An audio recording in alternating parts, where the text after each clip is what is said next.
what's up everybody? Brooke here. I hope wherever you are in the world today is treating you well.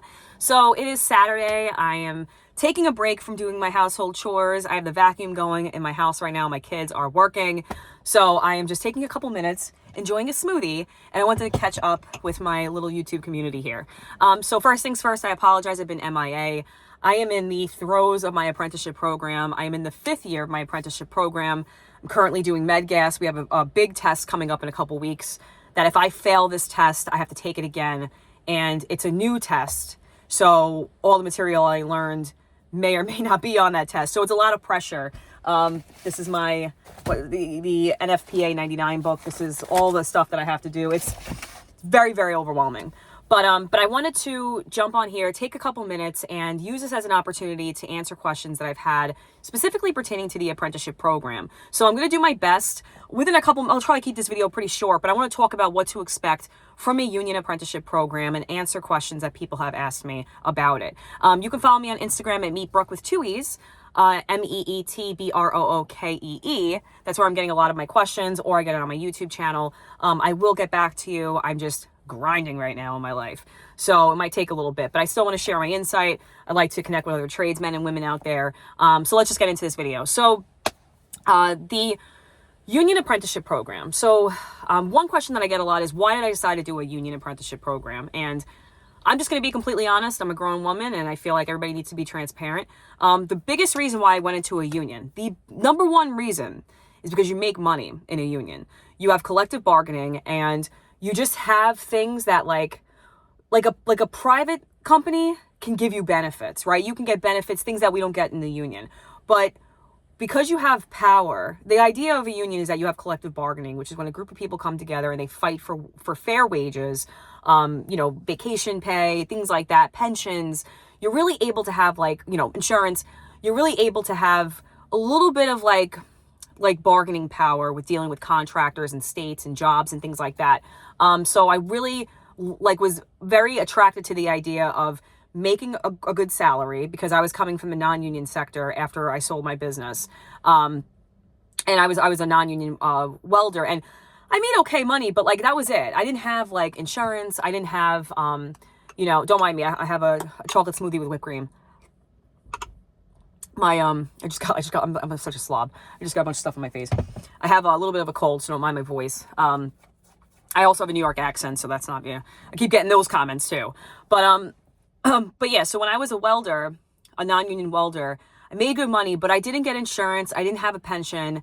I didn't have vacation pay. I didn't have all these little funds that are allocated to help you save money for times of need. We have an ASB fund for medical. There's a lot of things that a union will offer you that the private sector may not offer you. There's also things, again, that private may offer you that a union won't. But I'm still very pro-union in the sense that being in one, I see the benefit of it and why it's important. Okay, so that was the number one, is that you make money and you get benefits. That was number one. Number two was that I really needed I got my foot in the door. Why would I choose an actual school? Because I needed to learn. I didn't know anything about plumbing when I first got in. I'm learning a lot now, but I don't consider myself a plumber yet. I mean, I'd say probably in another 5 years I'd be a plumber. And that's being generous, because although I've been in the field now for several years, there's a lot to learn. Even with medical gas, there are plumbers that never even touched medical gas. They don't know anything about it. Industrial, like a Bay Park area, all industrial plumbing, you're walking through pipes. Plumbing is such a huge, vast field that is so underappreciated, in my opinion. People really just have no idea how important plumbing is to society. It is so, so, so important. And it's just not appreciated enough.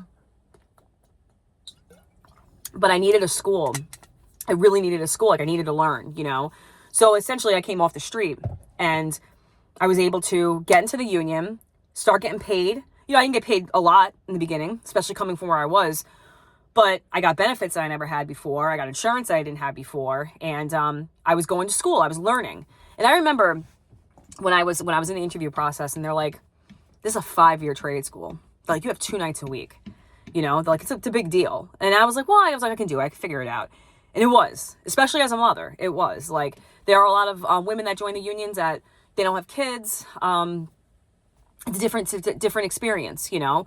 But when you do and you're grinding, and I had 3 kids, like all in school. My oldest is a senior now, so we're graduating at the same time, which is funny. But it was a lot. It was a lot. It was worth it though. In my opinion, it's worth it. So that's really the biggest reasons why I wanted to get into a program. And being that I'm in the school, you know, a lot of people would say like, oh, well, in my school, we could leave early and things like that. I'm telling you, the Plumbers Local 200 school on Long Island here for the apprenticeship program is a very professional school. Okay. There's no, like, you can't even, if you're absent 3 times in a year, like, you're getting booted out. Like, it's not one of those things like, oh, I'll come and go, it's all good, whatever, sign and leave. Like, no, it's a school, it's a program, you have a uniform, like, it's like a very serious, like, they're professionals, you know, they take themselves very seriously, and there's an air of respect that has to be given, because, you know, you want to set yourself apart from just your competition, you know what I'm saying? But these teachers, you know, I remember thinking like, oh, well, they work in the field. Are they really teachers? And yes, they're really teachers, because they're busting their ass in the field, you know, doing things during the day, and then they're going to school at night. They're the best people to learn from, because they actually have their hands in it. And it's interesting too, just one point, when I'm on the job site, and let's say like we're in the ceiling, right? And we're like, oh, why is this here? Why is this here? Whatever. And we can always tell when the person who made the plans has never seen like a construction site, or isn't familiar with how things work, because they'll do plans, they'll do things a certain way, they'll put things together, and it's like, oh, this person's never lifted a hammer in their life. You know what I mean? Like, you could tell. So that's why it's important to learn from someone that's actually doing the work, that's actually in the field, or was in the field and knows what they're talking about. So I think that's very important. I know that the non-union side has classes that they teach and things like that. I just know that what's in the union apprenticeship program is no joke. They pump millions of dollars into this program. And even like with the medical gas, like I passed the test, I'm getting a certification. Like, and there's no waivers on, oh, now I have my cert and I'm good for forever. No, it's like every year you got to renew, every 6 months, every 3 months for some things. Like, it's no joke. Even the bend test, for when you're going into welding, like, you have a certain level of responsibility to pass that bend test, or you're not going into the class. You know what I mean? So it's strict. And for someone like me, I've always wanted to kind of like accept challenges, because I've always tried to push myself, because if I'm left to my own devices, and this is just being completely honest and brutally honest, I'm a very lazy person. Like, if I'm left to my own devices, I'm not going to do the things that I need to do. So whereas like being in the field that I'm in now, working, everything's so busy, it's like, yeah, but what's the alternative for me? You know what I'm saying? Like, I was unhappy in the non-union world because it was so easy. But I was at a dead end. You know, for anybody that's been out there, like, being at a dead end sucks. Unless, like, you're happy. If that's the case, then you're happy. That's okay. But I knew that I was never going to grow. I was never going to make the money that I wanted to make. And I was never just going to expand the possibilities that I had in my career, my professional life, and even my personal life, if I didn't push myself and step outside of these boundaries. You know, I get a lot of messages from women specifically that, you know, they're in like a field that they don't want to be in. Or like one woman today, just literally today earlier, she was like, how'd you get into the trades? And I tell her, just give a quick little synopsis, because I can talk, whatever. I just chatter. That's why I have a channel.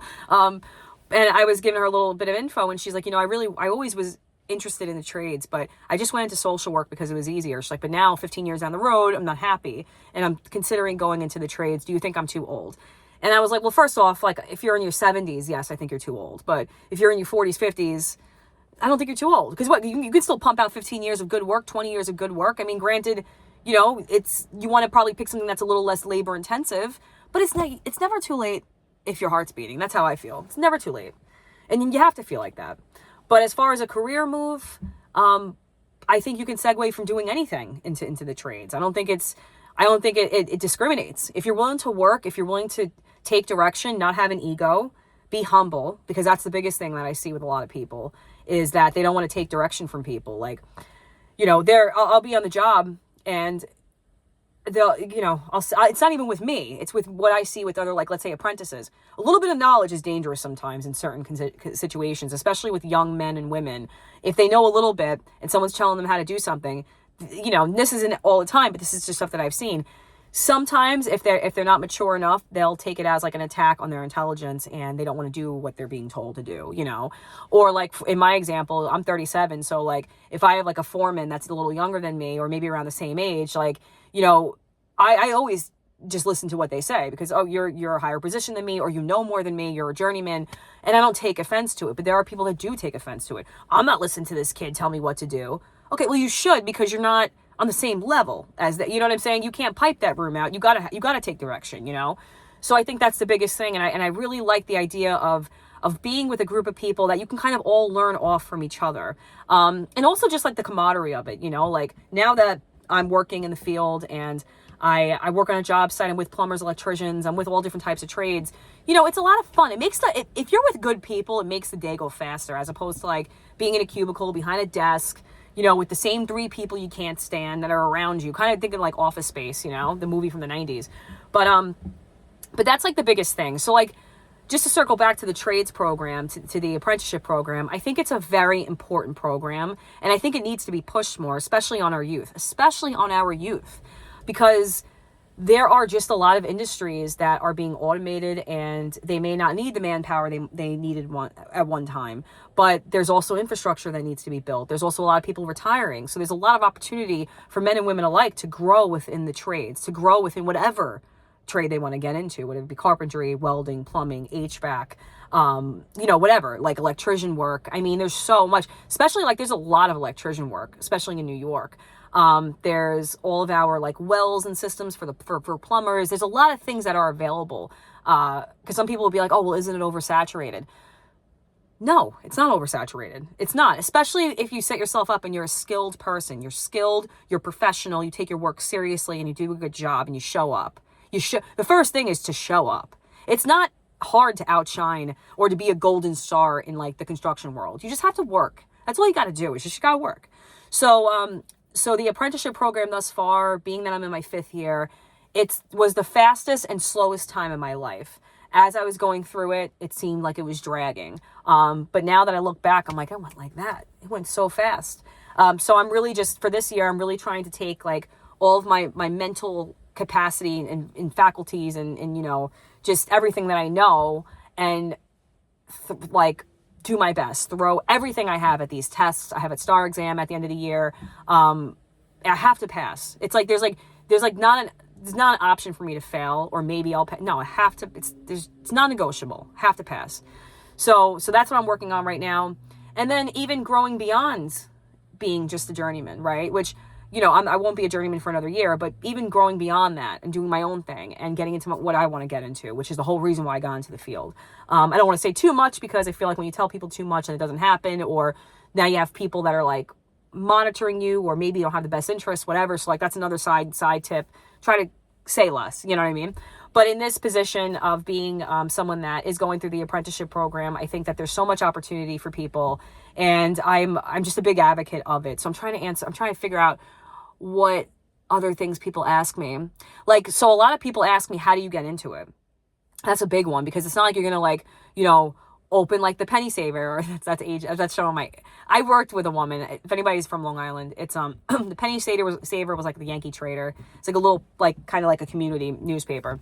And, she worked for them. And, it's funny. She was actually, she owned like a pizza place. I used to work there anyway. But it's not like you can, because people they don't even look at newspapers anymore. You're not going to get like emails or notifications from like, you know, the patch of your town or whatever and say, hey, listen, Plumbers Local 200's, you know, hiring apprentices, or they're doing this, or electricians are doing this, or the HVAC technicians are doing this. You got to actually look for it. So being that I'm in New York State, you go on the DOL website, Department of Labor, and they'll have a form and a list of unions that are hiring or that are opening up their application process.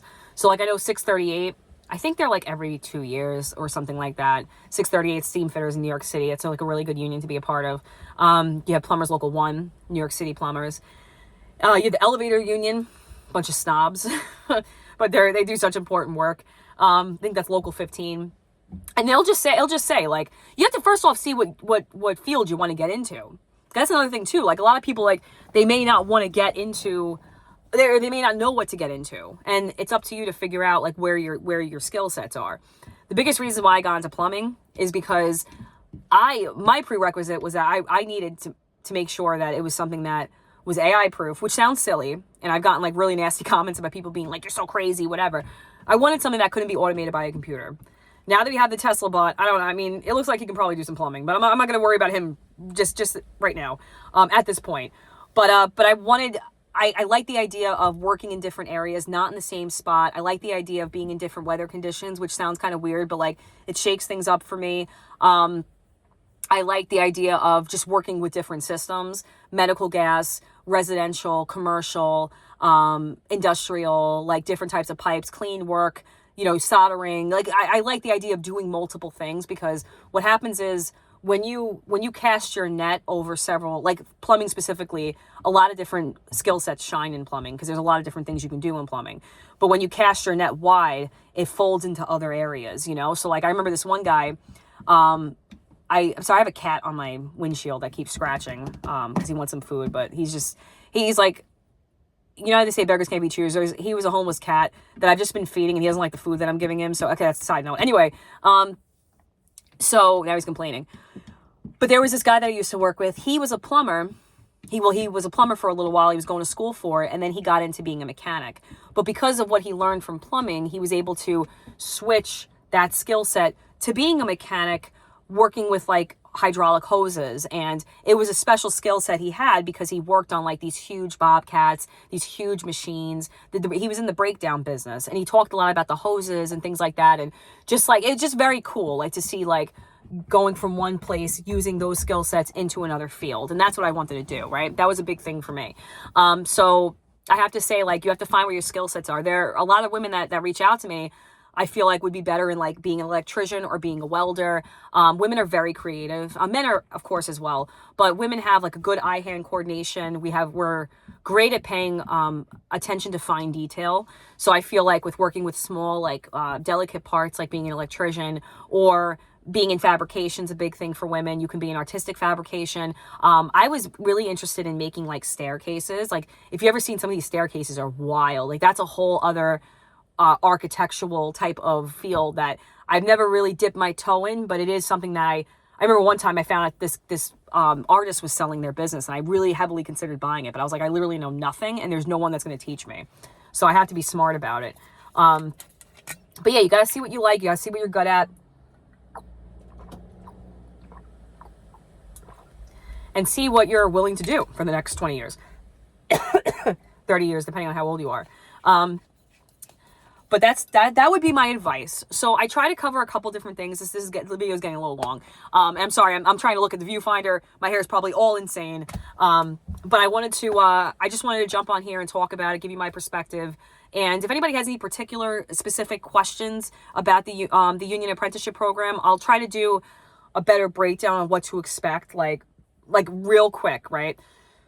The first year, it was about union theory, why unions are important. And we learned a lot of math. The second year was getting into like fittings, cast iron, math. I'm trying to think of exactly. It was kind of a melody of things. Third year was a lot of gas work. I'm trying to think of what else. Yeah, we did a lot of gas coding. We started learning coding. Fourth year, we did coding. And welding and gas. We had a big gas test last year. This year's medical gas, coding, because coding is important in the construction world, very important, especially when you're working with different townships. Like if you're ever interested in looking up Long Island, it's very interesting. It's because we have all these different townships that are different from each other. So you have like Long Beach, you have Lynbrook, you have Stony Brook, you have Smithtown, you have Babylon. Like you have all these different townships that all have different, plumbing inspectors, and everything's different. So it's very important to learn about. And then you have the East, you have the Montauk's, you have the Hamptons, you have, the Cutchogs. You got all these different areas, the Greenports and friggin' West Hampton and all these places. Shirley, Mastic, Patchogue, all these Indian names. But, so it's important to know that. But the medical gas is big in fifth year. Because you're getting your certification. The welding is an advanced class. If you're interested, I'm taking welding. So that's going to be a third night that I'm taking, which I'm very worried about because it's a lot of work. But I feel like I'm at the end, so I might as well just grind it. I mean, because I know it's going to grind my gears if I don't do it. And I'll be like, I should have freaking taken my welding cert when I had the chance. So I'm kind of just throwing everything at the kitchen sink right now. But that was it. So now we have coding after medical gas, and then we have practicing for the STAR exam, which is a summation of everything that you learn throughout your apprenticeship program. And you have to pass it in order to pass the actual apprenticeship. So these are the things that you go through with an apprenticeship program, just to do really super fast. That was just quick overview. But like I said, if anybody has any questions, if you even need like resources, I mean, just leave me a comment. I'm human. I like to talk with people. I like to help assist people wherever I can, and just kind of get them out of their comfort zone, because a lot of people are very addicted to their creature comforts. You know what I mean? Like they don't, they may not like their job, but they make money. They're not worried about getting laid off. They'll muddle through. But if you could always do something better and you can do more, and you never know what you can do or who you can be if you don't do anything. If you're just complacent, you'll never know how far you can go unless you test yourself. If you would have told me 6 years ago that I would have been in a plumbing apprenticeship program, finishing up 5th year, or being in 5th year rather, I would have never believed you, coming from a business that I was in, or even having my own business 7 years ago. I would have been like, you're insane. That's literally, that's sorcery, and that's a lie. But I'm telling you, for as hard as it was, I'm grateful that I did it, because it really showed me where my limitations were. And I've exceeded so many points that I had set points in my life. But anyway, I'll let you guys go. I gotta go back to cleaning and, just trying to enjoy the rest of my weekend. I have some pumpkin carving stuff going on tonight, so it should be fun. But I'll be back with another video. I'm ordering some clothes from this place called Dolith Trading, Dovewear, and I'm gonna be doing little reviews of stuff and just talking about being in the field in general. But if anybody has any tips, ideas, want to throw my way, they're more than welcome to. You can send me a message on Instagram or just leave a comment. But thank you guys so much for watching, and I'll check you back again on the next video. Bye.